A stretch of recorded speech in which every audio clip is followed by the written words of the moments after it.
Es un placer saludarles. Ya algunas manos he estrechado, pero faltan algunas otras. Ya tendremos tiempo durante el día y durante el resto de esta convocación. Realmente nos es de un gozo especial el estar con ustedes.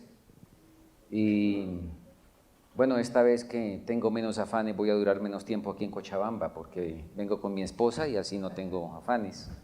Pero es cuando más rápido nos vamos a ir. De todas maneras vamos a estar aquí en todo el campamento, por supuesto. Estamos contentos de estar en su medio. Tenemos desde hace unos años un romance con Bolivia y pues es muy bueno mantenerlo. Quisiéramos esta mañana, hermanos, el hermano Marcelo acaba de comentar de la lección de escuela sabática y efectivamente he creído conveniente tener una reflexión o que tengamos un diálogo en torno al tema general que se ha tocado en las lecciones de este trimestre y que sin duda muchos de ustedes han venido estudiando. Y es algo que debemos nosotros entender muy bien para no exponernos a fracasar en la vida cristiana. Y vamos a abrir nuestras Biblias para usar como punto de partida dos pasajes, ambos del apóstol San Pablo. El primero lo encontramos en 2 Corintios, el capítulo 5 y el versículo 7. 2 Corintios 5, 7.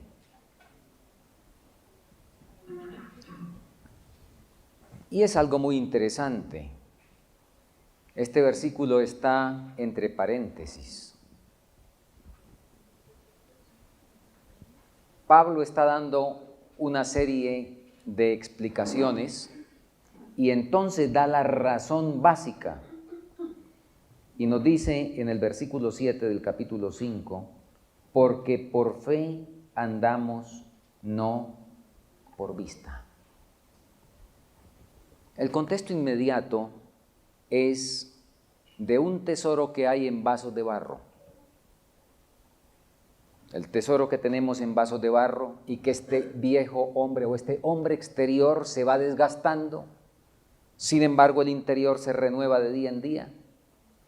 Y luego Pablo dice, si esta casa terrenal se deshace, no hay problema porque tenemos versículo 1, porque si sabemos que nuestra morada terrestre, este tabernáculo se deshiciere, tenemos de Dios un edificio, una casa no hecha de manos, eterna en los cielos. Pablo está hablando del cuerpo, ha venido hablando del tesoro en vasos de barro. Esta casa se deshace, no hay problema. Pero ahora Pablo nos dice y hace una aclaración muy vital. Esto cuenta para aquellos que deciden andar por fe. ¿Y no por qué? No por vista. ¿Por qué es peligroso? A ver, Pablo aquí habla de los sentidos, pero escoge uno. ¿Por qué escogió la vista? ¿Sería porque Pablo tenía problemas con la vista? Ustedes saben que Pablo quedó con problemas de la vista después que el Señor lo llamó. Eso tuvo como marca de su llamamiento. Y él le pidió al Señor varias veces y el Señor le dijo, pongámonos de acuerdo, asunto concluido, no me hable más de ese asunto. Te voy a dar la fuerza para que sobrelleves eso, pero no me hables más del asunto. Ahora Pablo usa aquí la vista para contrastarlo con la fe. Y de manera muy especial podemos conocer de su misma explicación razones. Vamos a ir al capítulo 11 de la misma epístola 2 Corintios y leamos el versículo 3. Y a ver si alguien por favor nos lee, estamos en escuela sabática, ¿verdad? Alguien que me ayude leyendo audiblemente 2 Corintios 11:3. ¿Qué nos dice allí? Pero temo que como la serpiente con su astucia engañó a Eva, nuestros sentidos sean de alguna manera extraviados de la sincera fidelidad de Cristo. Muy bien. ¿Por qué no hay que andar por vista? Porque temo, dice Pablo, que como la serpiente con su astucia engañó a Eva, vuestros sentidos sean de alguna manera extraviados de la sincera fidelidad a Cristo. Para nosotros, ¿qué es lo real? ¿Qué es lo real para nosotros? Pues sencillamente lo que vemos, lo que sentimos. Y es muy interesante que aún desde el punto de vista científico,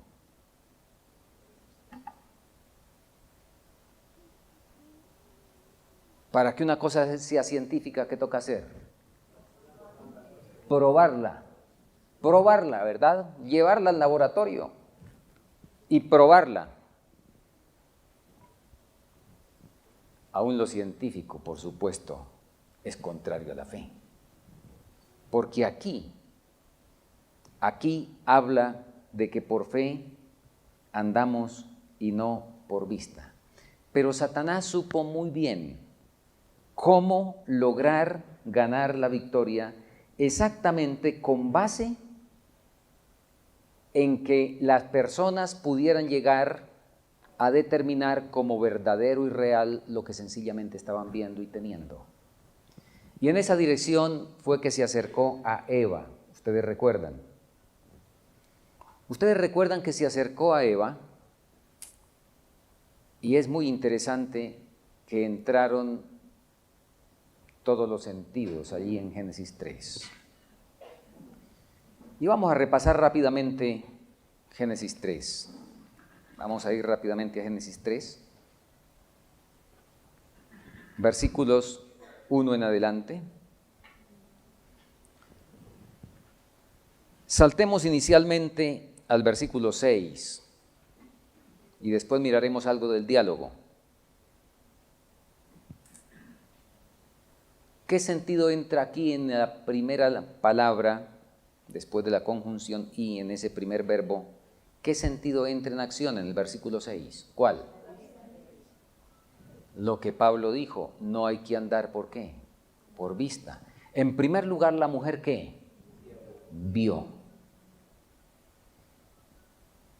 Vio que el árbol era bueno para comer, que era agradable a los ojos, codiciable para alcanzar la sabiduría. Y luego que vio y codició, entonces, ¿qué hizo? ¿Qué nos dice qué sentido entró enseguida? Tomó el tacto. ¿Y qué más? Y comió. Y bueno, cuando lo tomó y lo acercó, sin duda que olió, por supuesto. De hecho, ya lo había olido, sin duda, ¿verdad? Ya había entrado también el olfato. Y comió, y entonces, ¿qué hizo? Y entonces dio de comer a su marido. Todo lo que nosotros esperemos comprobar, y una vez que lo hayamos comprobado, deja de ser fe. Ya entra en el plano, en otro plano, ¿verdad? Y Satanás usa, repito, los sentidos para lograr acceso sencillamente a nuestros sentimientos también. Porque los sentidos hacen la vida agradable. ¿Sí o no? ¿Estuvimos agradados con el desayuno? Esperamos que sí, que los sentidos ya estén de tal manera que hayamos estado agradados con el desayuno. Es agradable comer. Cuando usted está cansado, tiene sueño, ¿no es agradable una buena cama? Claro que sí. Es agradable escuchar hermosa música, ¿verdad? Dios creó los sentidos para nuestra felicidad. Y es su plan, está dentro de su plan que los sentidos sean atendidos y satisfechos. Y que podamos nosotros, como parte de la felicidad, agradar los sentidos. Claro que sí. Pero hay un problema. Satanás dijo que había que anteponer los sentidos a la palabra. Dios dijo, primero es la palabra. Y los sentidos deben supeditarse a la palabra. Y de hecho los sentidos nos llevan a que se despierten los sentimientos, ¿verdad? Y esos deben estar sujetos a la palabra. Todo cristiano debería anteponer la palabra a los sentidos. Y cuando se antepone la palabra a los sentidos, entonces estos pueden ser satisfechos a su debido tiempo, con toda la seguridad y con todo el disfrute. ¿Es malo comer? Y cuando tiene hambre es que deberíamos comer. Jesús tuvo hambre después de 40 días de no comer, y Satanás vino y le dijo, satisfaga el gusto, una necesidad física que tiene, satisfágala. ¿Qué dijo Jesús? Jesús tenía una palabra para anteponer al hambre que estaba sintiendo. Y eso es lo que Dios ha dicho que todo cristiano debería hacer. Que deberíamos anteponer la palabra a los sentidos, y entonces los sentidos van a ser agradados o van a ser satisfechos, pueden ser satisfechos con la seguridad que nace de la obediencia al Señor. Jesús hizo eso después de 40 años de ayuno, pero un personaje del Antiguo Testamento llevaba apenas un ratico y quizá no de ayuno. Había trabajado bastante, había corrido detrás del jabalí o del venado, porque eran carnes limpias, ¿verdad? Entonces había corrido, tal vez era detrás del venado, y eso pues hubo un gasto de energía extra, tuvo hambre y llegó. Tenía hambre. Y se enfrentó con la disyuntiva de atender los sentidos, de satisfacer los sentidos. ¿De quién estamos hablando? ¿Y qué dijo Esaú? ¿Qué hizo Esaú? Colocó en primer lugar lo que estaba sintiendo, hizo lo que Lucifer quería, y es anteponga los sentidos, anteponga las emociones, anteponga los sentimientos a la palabra del Señor. Para Esaú, ¿qué era lo real? El hambre que tenía. La primogenitura, de todas maneras, si no comía ya, de pronto se iba a morir de hambre. Y de todas maneras, ¿para qué quería la primogenitura si se iba a morir de hambre? Pues tenía que satisfacer. Él sintió que tenía que satisfacer inmediatamente los sentidos. Y nosotros conocemos los resultados. Y bueno, voy entrando ahora a un plano donde los sentidos desembocan. Dice que la mujer vio. Cuando vio, codició. Y entró a una experiencia de emoción y sentimiento fuera de la palabra, y una experiencia que en el momento, ¿cómo le pareció? Ustedes han leído la descripción que hace especialmente el espíritu de profecía cuando Eva comió de lo que era prohibido. Cuando llevada por los sentidos, entonces permitió que se despertara un sentimiento. ¿Qué creyó Eva? Que entraba en un plano superior. Y se sintió, y ustedes recuerdan que cuando llegó con la mano llena de fruta donde Adán inmediatamente se dio cuenta, y la inspiración usa específicamente, que Eva tenía una rara y anormal excitación. Estaba preocupada. estaba, acelerada la respiración. Oh, qué fácil es eso en todos los términos, y ya vamos a entrar en el ámbito religioso. Yo recuerdo la experiencia que tuve una vez con una amiga odontóloga. Por un largo tiempo habíamos estado intentando motivarla a que leyera la Biblia todos los días. Pero ella, no, de eso no. Pero muy dada a la oración, solo a la oración, sin la lectura de la Biblia. Llegué un día a algún chequeo y me dice: Juanito, ¿usted nunca ha sentido que el Señor lo abraza cuando usted está orando, que lo aprieta? Yo le dije, no. ¿Qué había pasado? Esa mañana, cuando ella se levantó, y entonces sintió un calorcito, así como cuando un cuerpo se acerca a otro, y sintió la apretura del abrazo. Cuando ella me habló, yo inmediatamente me acordé de Eva, porque me habló, estaba emocionada porque la habían abrazado, el Señor la había abrazado esa mañana en la oración. Yo me quedé preocupado. Yo no dudo que la abrazaron. Yo no dudo que sintió. Pero ¿quién fue? ¿Quién fue? ¿Cómo entramos nosotros al matrimonio? Bueno, hoy en día casi ya no se puede hablar del matrimonio, sino de los matrimonios, porque va siendo cada vez más raro encontrar ya los que tenemos una sola esposa después de 30, 35 años y que pues el Señor nos encuentra ya al final con una esposa, ya va siendo una especie en vías de extinción. ¿Cómo fue que entramos al matrimonio? ¿Y cómo desean los muchachos de hoy entrar al matrimonio? Todos graduados de la escuela de Sansón. Esta me gustó. Esta me agradó. ¿Qué pasó ahí?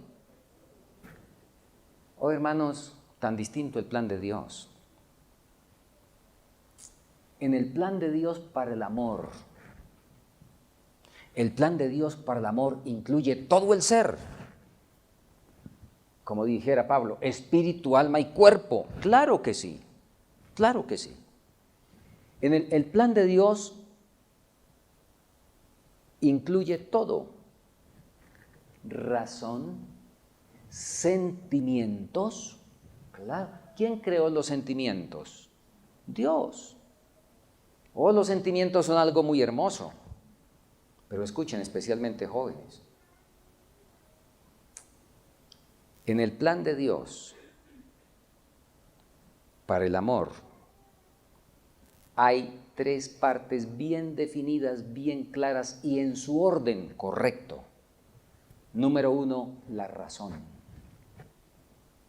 Y cuando ya se actúa por la razón, y por supuesto que la razón ilustrada, la razón sometida a la palabra, entonces el Señor, por supuesto, que ha determinado que dentro del amor haya sentimientos. Claro que sí, por supuesto. Y finalmente, el privilegio del cuerpo. Ese es el orden de Dios. Razón, sentimientos, ¿y qué más? Y finalmente, el cuerpo. ¿Cuál es el orden del diablo en este mundo desbaratado? Primero el cuerpo.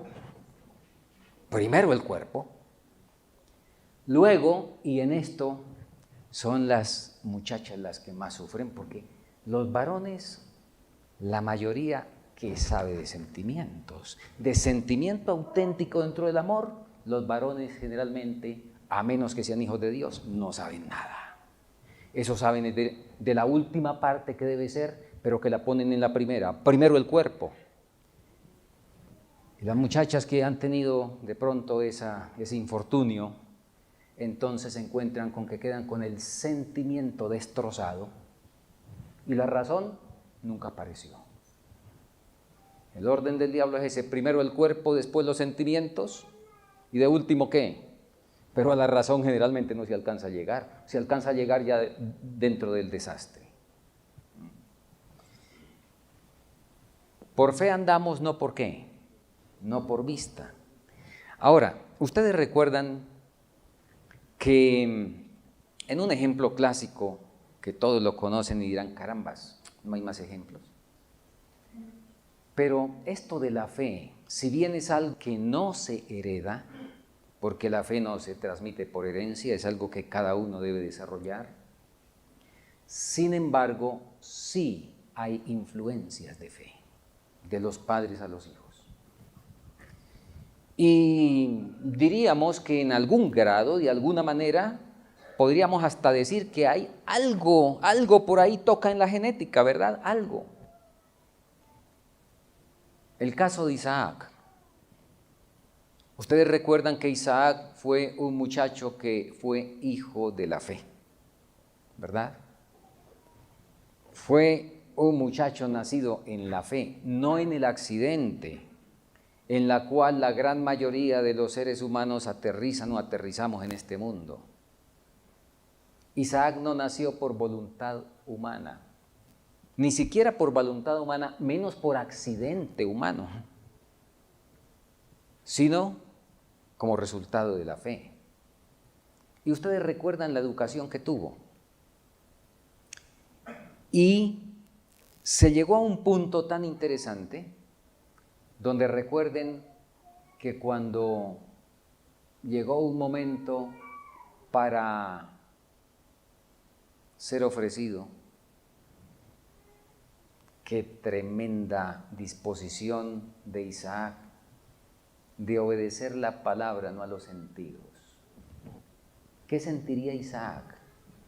¿Cuál sería la emoción o el sentimiento, el impulso cuando Abraham le comunicó la noticia que él era el cordero para ser sacrificado? No sabemos si le sobrecogió de todas maneras un tremendo temor o algo, pero había aprendido a colocar la palabra de Dios y en este caso la palabra del Padre que estaba representando a Dios por encima de los sentidos.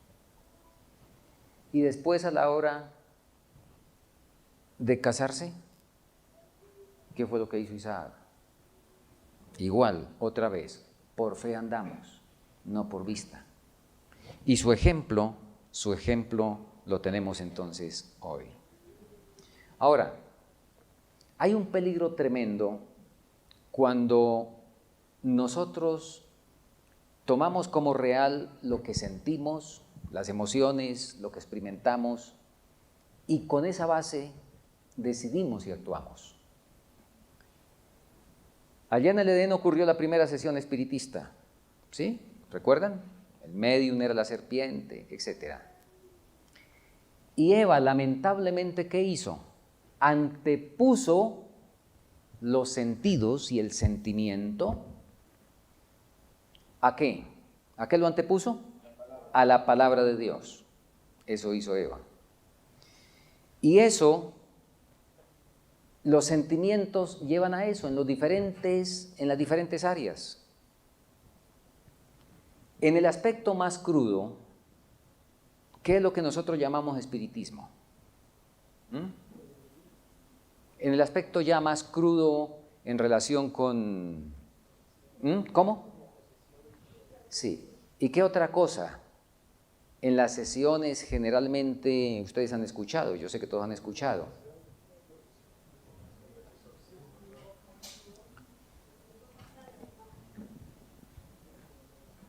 ¿Por qué la gente, pensemos un poquito, por qué es que la gente después de que se muere un ser querido siguen hablando con él? ¿Cómo, hermana? Claro. El Señor ha dicho que los muertos nada saben, eso dice la palabra.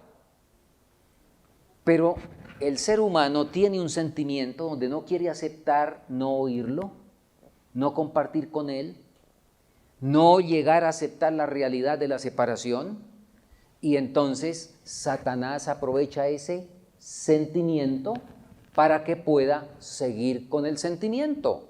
Y entonces le dice, no se preocupe, yo se lo traigo y pueden aquí seguir hablando. Y hermanos, escuchen lo siguiente, y vamos a destacar algún aspecto que para un servidor es impactante. No sé cuántos de ustedes escucharon la historia de un médico en el Amazonas hace unos 50 años, cuando funcionaban, hermano Diego, las lanchas esas Luceiro, por allá con el pastor Halliwell, creo que se llamó el pionero de esas lanchas. Una obra misionera extraordinaria en el Amazonas y sus afluentes. Y cuando ya él entró en años y por razones de salud y de edad avanzada tuvo que regresar a los Estados Unidos, vino a reemplazarlo un joven médico adventista, de raíces adventistas, de padres adventistas, un misionero para ir allá al Amazonas en la lancha, ¿verdad? En esas inclemencias tan terribles en esos años. Pues era alguien que tenía un sentido de misión. Bueno, no puedo contar toda la historia porque llevaríamos en eso el tiempo. Pero los que han escuchado saben que cómo Satanás preparó una serie de circunstancias y cómo de repente en un mismo día de una rara enfermedad tropical, las dos niñas del médico se murieron, ambas el mismo día, en 24 horas se murieron. Él entró en una profunda depresión, no se podía perdonar el hecho de que él siendo médico, como sus hijas se habían muerto en 24 horas, etcétera. En resumen, terminó comunicándose todos los días con sus hijas. Terminó yendo a hablar todos los días con sus hijas. Un hombre que sabía perfectamente la doctrina de que los muertos nada saben. Pero eso dice la palabra. Pero yo, ¿qué es lo que estoy sintiendo? ¿Qué es lo que estoy queriendo? ¿Qué es lo que estoy deseando? Esto ocurre en todos los planos. Y por eso en el plano religioso de hoy tenemos tremendos desafíos. Bueno, aquí esta mañana no estamos muchos, pero en otros recintos, generalmente en su mayoría de los casos el séptimo día de la semana, hay recintos donde llegan miles y miles. Y especialmente algunos recintos son de manera muy particularmente atractivos a los muchachos. Y la religión ha encontrado la manera de supuestamente agradar a Dios, ¿agradando a quién? Al hombre, a los sentidos, a los sentimientos, etc. Y por eso, pues, sencillamente podemos seguir cambiando una etiqueta, pero en el fondo, ¿qué? Haciendo exactamente lo mismo, incluso en la liturgia. Porque, por supuesto, las reuniones son de asuntos litúrgicos. Entonces, la liturgia puede seguir llevándose a cabo incluso con los mismos ejercicios físicos que se hacen con el nombre de baile en otros lugares, y ahora, pues, dedicados al Señor, etcétera. Puede seguirse atendiendo los sentidos en todo sentido, los sentimientos, y supuestamente alabando al Señor. Bueno, nosotros no estamos en ese plan, ¿verdad? Y decimos, muy bien, hay miles en eso, pobrecitos. Quiero tocar en este momento, hermanos, un punto que sé que quizás sea un poco sensible. ¿Qué en cuanto a nosotros? Bueno, anoche y esta mañana se ha hablado exactamente en otras terminologías, pero básicamente de lo mismo, ¿verdad? El hombre carnal, ¿qué es lo que hace? ¿Complacer qué? sus sentidos. El hombre carnal es carnal porque actúa con base en los sentimientos, en las emociones. Y en muchos aspectos, cuando nosotros actuamos también incluso bajo emociones religiosas, bajo sentimientos religiosos, que han sido de alguna manera impactados, entonces ocurren casos como los que quizá algunos hayamos vivido, o si no hayamos visto ejemplificados en otros. Yo voy a colocar algunos ejemplos concretos, prácticos.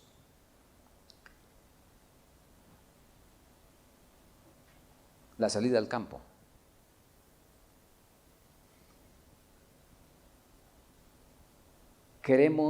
Nosotros hemos estado acostumbrados, Satanás nos ha venido educando a través del tiempo para que actuemos bajo el impulso y la emoción. Y en este sentido, si de repente encontramos y escuchamos en algún momento un sermón, como dice la hermana Juárez, ardiente, ¿verdad? Y más si se colocan algunos ciertos elementos, podemos entonces tomar decisiones que el Señor espera que sean decisiones, pero decisiones, como dijo el apóstol Pablo en Corintios, andando ¿cómo? Por fe y no por vista, no por vista. Si yo lograra convencerlos a ustedes de que hay terroristas que van a colocar no sé cuántas bombas en Cochabamba, y si además logro descubrir el tiempo, ¿cuántos se quedarían en Cochabamba? Un susto nos pone a correr. ¿A quién no pone a correr un susto? Bueno, creo que en diferentes partes del mundo, algunos tenemos una realidad un poco más antigua, modernamente hablando. En Colombia hace un poco más de 30 años hubo una estampida al campo. Resultados. Bueno, de hecho, en algunos casos, algunos se movilizaron casi días de camino, montaña adentro.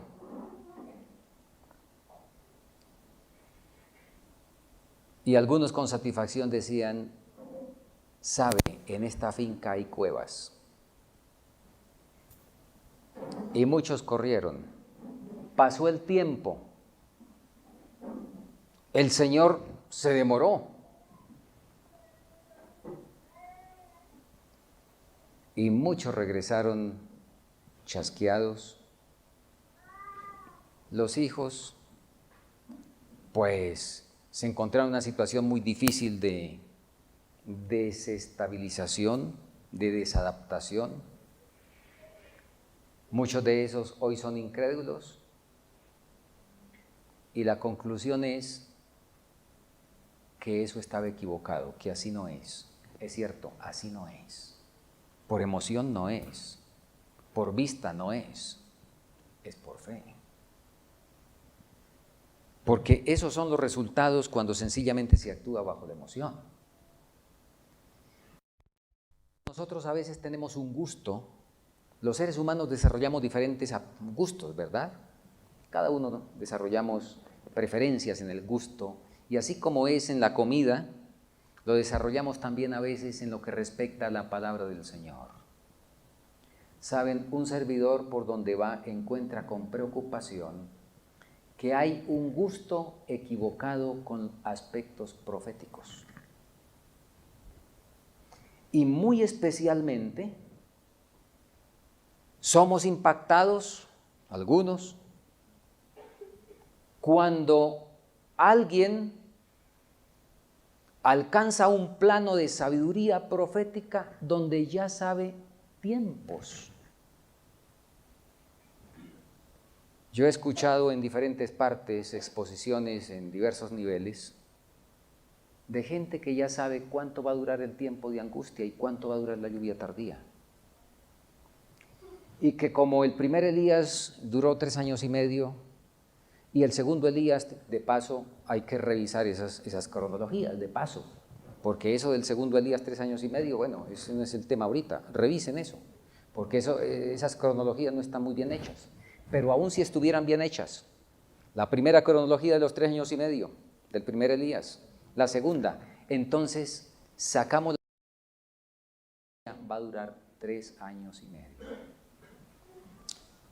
Me entregaron en algún lugar, me entregaron un folleto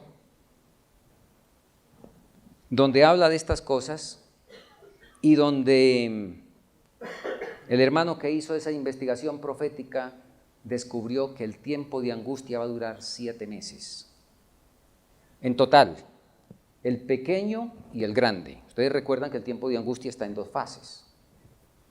Y entonces el pequeño va a durar 4 meses y medio y el grande va a durar 2 meses y medio. Bueno, yo le voy a comentar y lo hago con objetividad. Cuando yo leí eso, pensé, claro, entiendo perfecto, porque conozco bien al hermano, entiendo perfectamente la razón de su interpretación.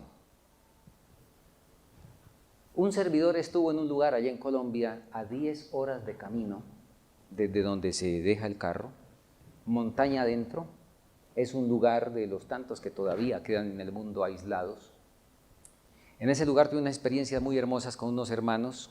Encontré una niña de 17 años que no conocía un carro, un televisor, un radio, no conocía una moto, no había salido nunca al pueblo.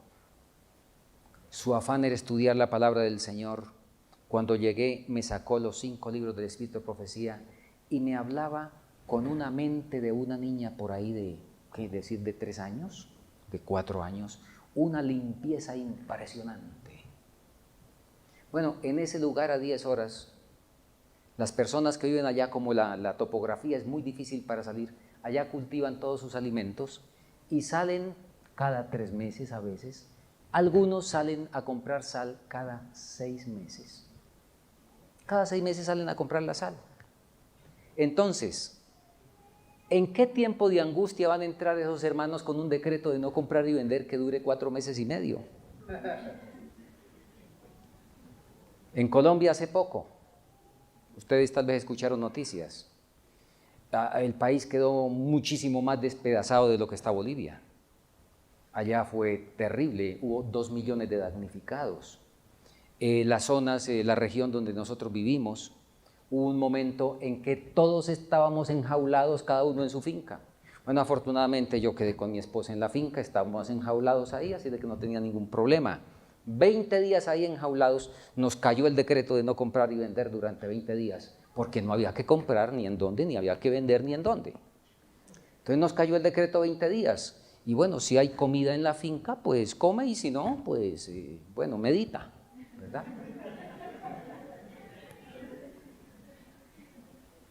Nos pudimos percibir algunas cositas pequeñas. Entonces, volviendo aquí a la historia, el hermano que decía de los 4 meses y medio, claro, el hermano tiene toda la razón. Alguien que vive en La Paz, en Cochabamba o en Bogotá, si no le venden en 2 días ya está en angustia. Claro que sí.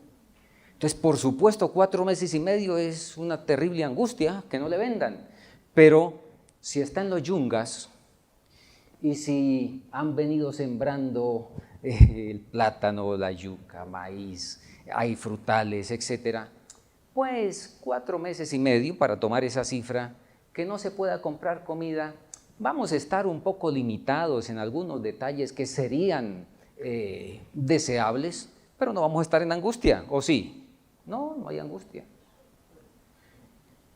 Pero comento esto ¿por qué, hermanos? A ver, estamos hablando de emociones, estamos hablando de sentimientos, de cómo somos muy dados a ser movidos por impulsos, ¿verdad? Y ese es el tema de este trimestre. Y como el Señor dijo, por fe andamos, no por qué, no por vista. porque el Señor pues ha dicho algo muy, pero muy distinto. Actuar bajo el tiempo, actuar con el tiempo encima, teniendo ¿por qué es que nosotros estamos tan inquietos en conocer el tiempo? Oh, yo recuerdo, eso ya hace, ustedes hacen la cuenta, cuando iba a subir el presidente Bush en los Estados Unidos en el primer periodo, terminaba de ganar las elecciones, ya era presidente electo. Llegué a una finca donde unos hermanos que habían salido al campo y estaba un muchacho que había terminado de validar su secundaria y entonces me estaba esperando, estaba muy deseoso de hablar conmigo. ¿Cuál era su inquietud? Toda la vida había querido estudiar medicina. Era su sueño, el de su familia, etcétera. Oh, bonito, excelente, muy bien.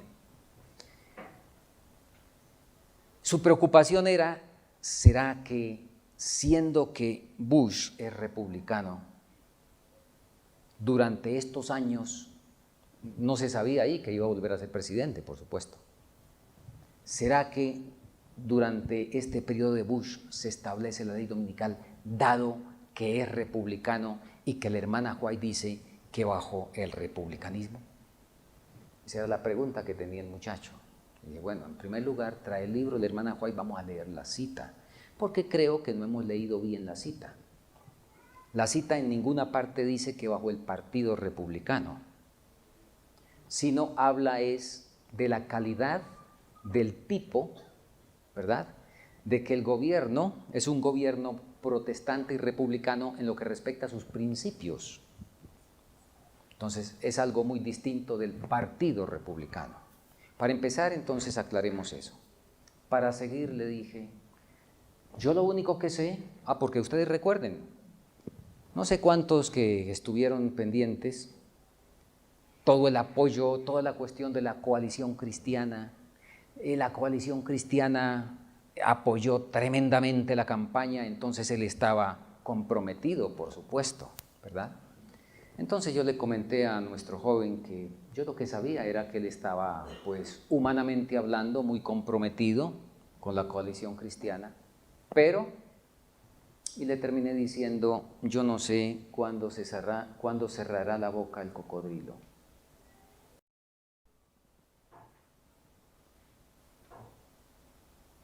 ¿Han visto a un cocodrilo tomar sol? ¿No lo han visto? Pero saben, ¿verdad? Sale y ¿qué hace? Abre la boca. ¿Cuándo la cierra? ¿Quién puede decir exactamente la hora que el cocodrilo cierra la boca? A veces le provoca cerrarla a los 5 minutos, a veces media hora, a veces dura 3 horas. La boca está abierta. En un momento dado, cuando a él se le ocurra, sencillamente hace así y la cierra. Oh, hermanos, el cocodrilo tiene la boca abierta en estos asuntos proféticos. La boca está abierta hace rato. Yo no sé a qué hora cerrará la boca el cocodrilo. La ley dominical, la boca está abierta hace rato. En cualquier momento el cocodrilo cierra la boca. No lo sabemos exactamente. Bueno, el muchacho dijo, ¿y qué hago? Ora el Señor. Bueno, pues entonces yo creo que hay tiempo. Yo creo que hay tiempo y efectivamente ha tenido tiempo. Efectivamente, ya terminó. Ya terminó. ¿Cuál es, hermanos, el interés que el hombre de Romanos 7, que esta mañana se nos hablaba, cuál es el interés del hombre de Romanos 7 para conocer el tiempo? ¿Cuál será el interés para conocer el tiempo? ¿Saben cuál es? Hacer el buen negocio de los labradores de la hora undécima. Uy, ¿a cuántos les gustaría conocer la hora undécima? ¿No ve que por una hora nomás que trabajamos vamos a ganar todo el salario? Entonces es negocio irnos a dar un paseo, irnos a hacer lo nuestro. Y a la hora undécima venimos y ganamos el denario del cielo, ¿verdad? Claro, por eso llamativo conocer la hora undécima. muy llamativo. Bueno, el joven se fue a estudiar medicina, ya terminó, recién está en estos días empezando su trabajo. Pude hablar con él y rápidamente me di cuenta, sí, había terminado su medicina, pero estaba espiritualmente descuadernado. El tiempo. Déjenme, hermanos, comentarles respecto al tiempo, y aquí voy a compartir, tengo unos minutos todavía. No es el tema, pero creo que viene muy bien el que tengamos claridad en relación con el tiempo.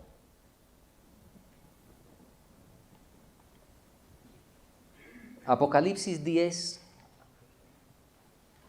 Jesús, que es el ángel de Apocalipsis 10, pone un pie sobre el mar y otro sobre la tierra y jura que el tiempo no sería ¿qué? Que el tiempo no sería más. Ahora, quiero compartirles, y los que tienen la Biblia de estudios, la pueden ver ahí en el comentario de Apocalipsis 10.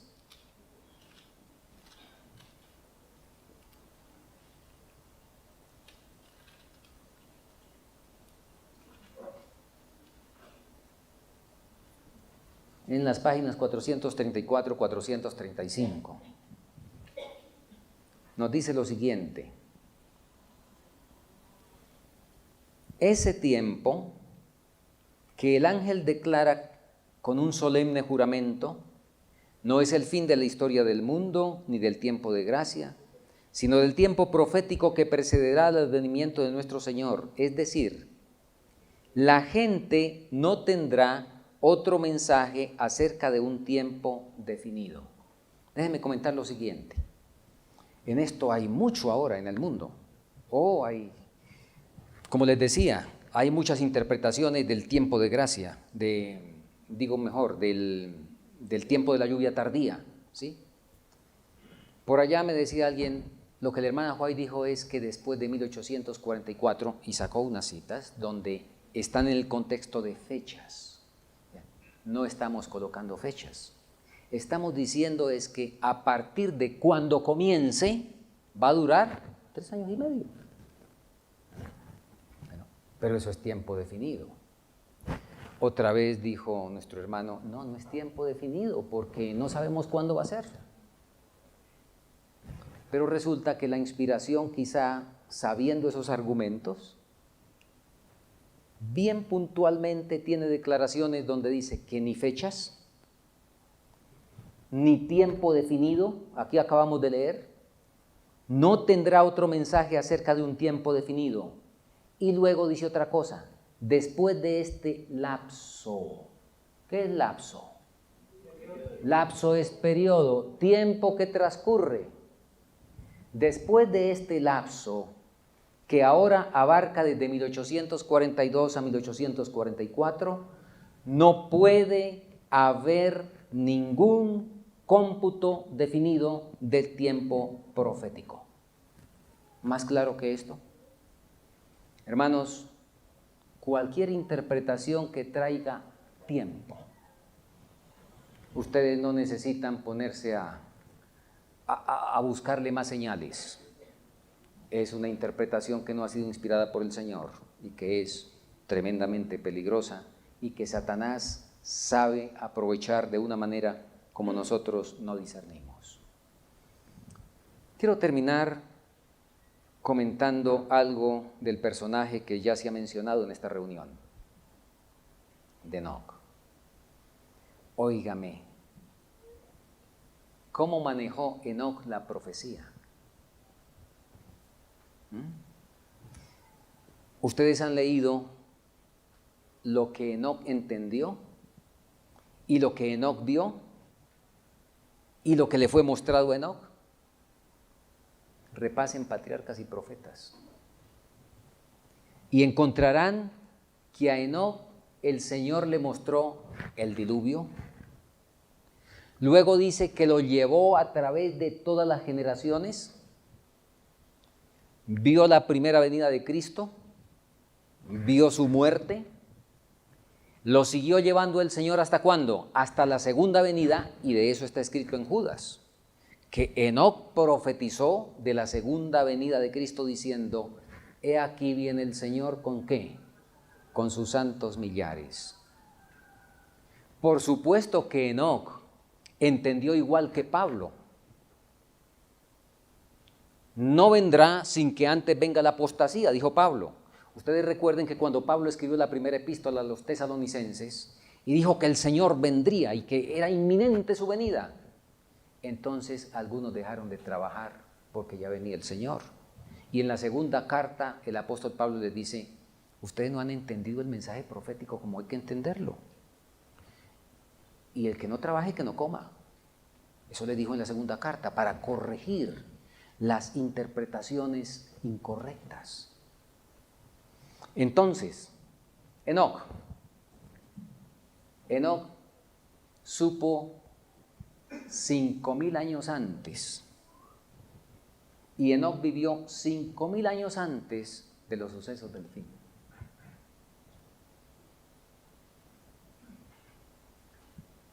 ¿Y cuál fue la aplicación profética que Enoc hizo para su vida? Faltaban 5,000 años para que el Señor viniera.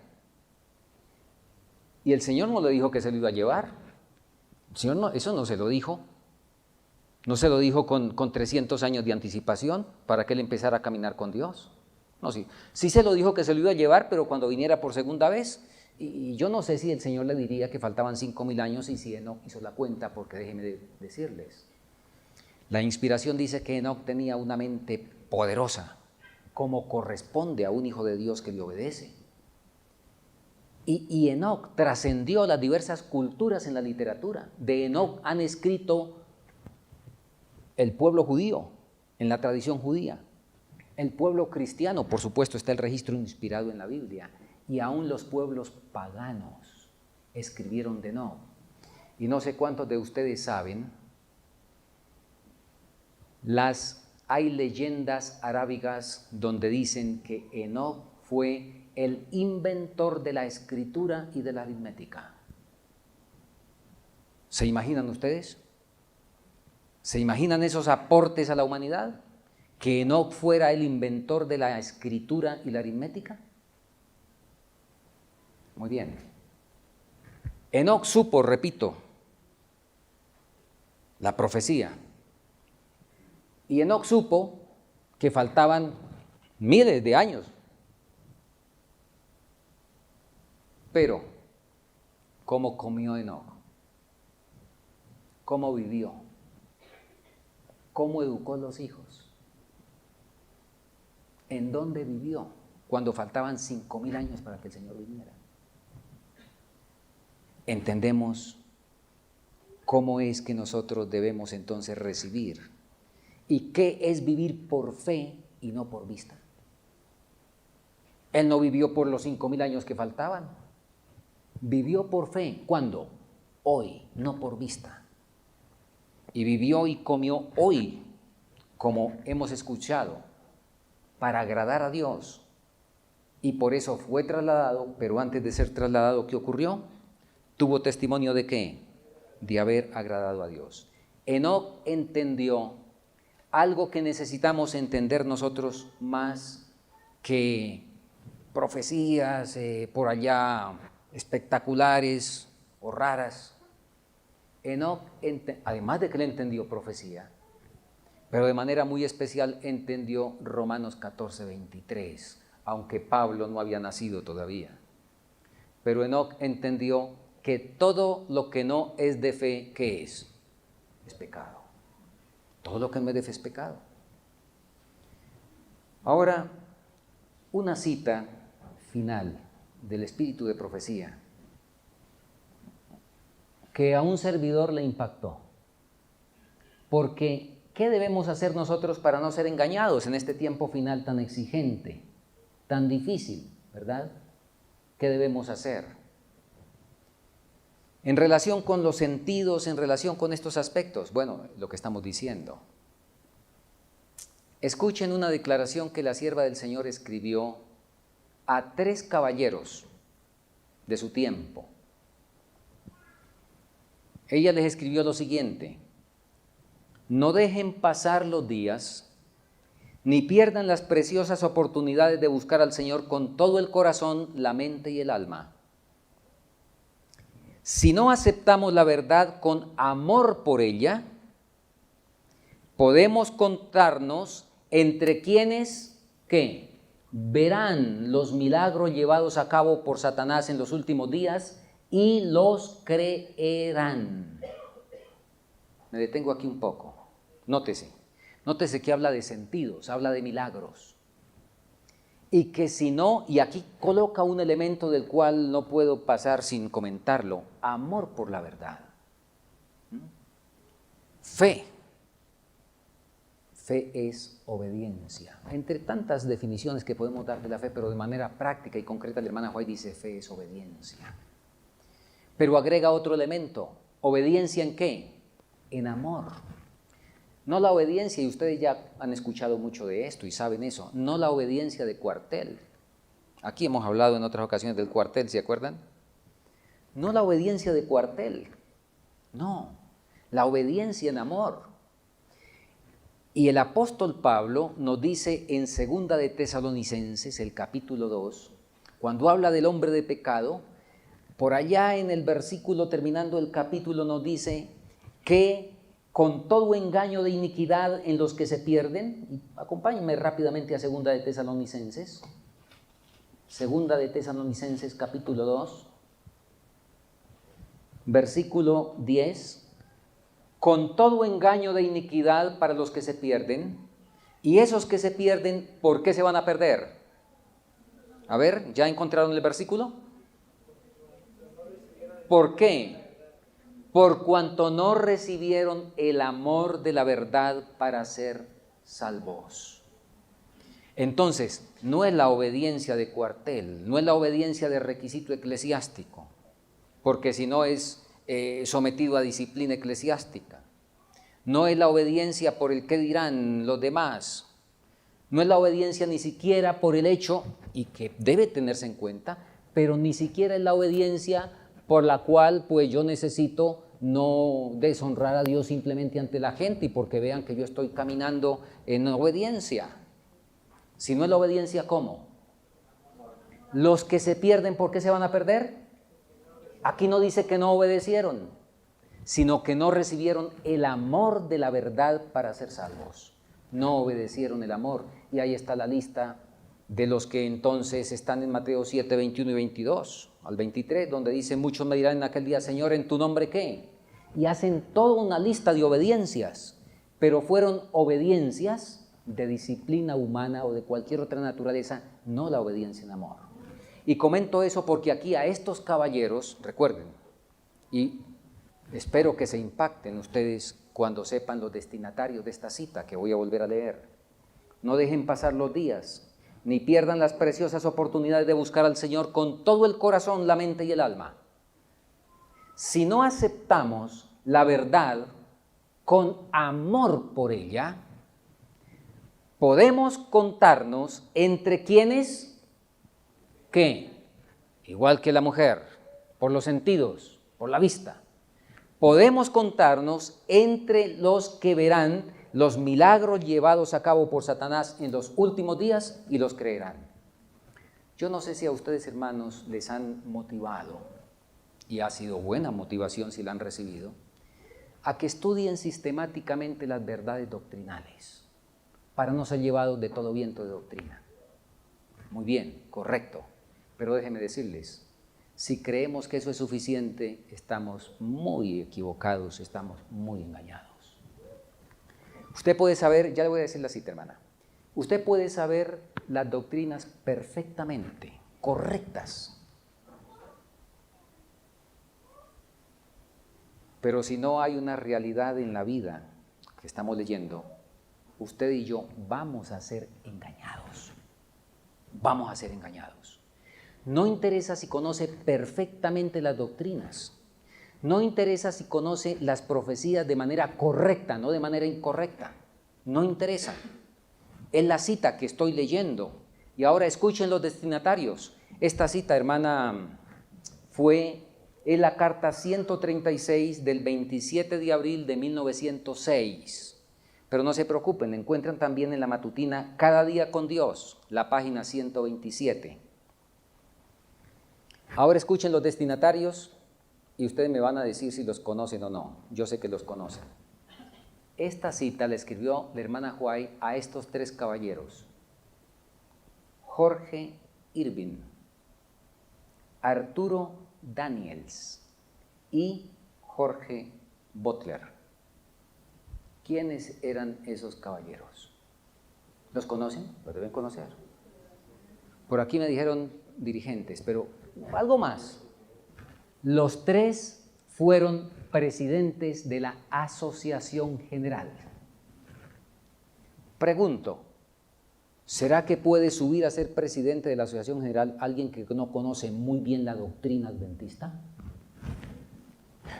Yo no creo. Por supuesto que estos caballeros tenían que conocer perfectamente la doctrina, pero la hermana White les dijo: si no buscan al Señor con todo el corazón, la mente y el alma, si no aceptamos la verdad con amor por ella, no porque es mi trabajo, no porque por eso me pagan, si no aceptamos la verdad con amor por ella, podemos contarnos, ustedes tres caballeros, no importa que sean presidentes de la Asociación General, pero si falta ese elemento, estarán entre los que van a ver los engaños de los últimos días y los creerán. Nuestra única salvaguardia, ¿cuál es? Obediencia a la verdad en amor. Y colocar la palabra por encima de los sentimientos, por encima de las emociones, por encima de los sentidos. Porque por fe andamos y no por qué, no por vista. Que el Señor nos bendiga.